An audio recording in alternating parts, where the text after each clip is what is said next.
আমি শুধু বলতে চাই, আজকে একটি দল বলছে তারা নাকি অনেক বড় দল। আমরা শুধু বলতে চাই, পৃথিবীর বুকে সবচেয়ে বড় পাহাড়ের নাম এই যে আমাদের হিমালয়, সেখানে কেউ বসবাস করতে পারে না, কারণ বসবাসের উপযোগী কোনো পরিবেশ সেখানে নেই।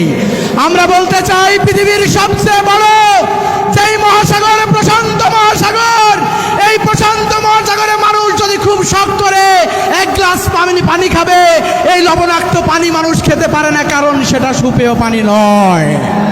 আমরা বলতে চাই, ওই আমাজনের সবচেয়ে বড় যেই সাদা হাতি রয়েছে, সেই হাতির মাংসও কিন্তু বাঘে খায় না, এটা অপ্রয়োজনীয় মাংস। আমরা বলতে চাই, আজকে যারা বড় দল মনে করেন, যারা মনে করছেন জামাত ইসলামীকে কণ্ঠরোধ করবেন, পরিষ্কার ভাষায় দেশের লোক বলতে চায়, বড় দল দিয়ে চাঁদাবাজি করা যায়, মানুষের হৃদয় জয় করা যায় না। সম্মানিত ভাইরা আমার,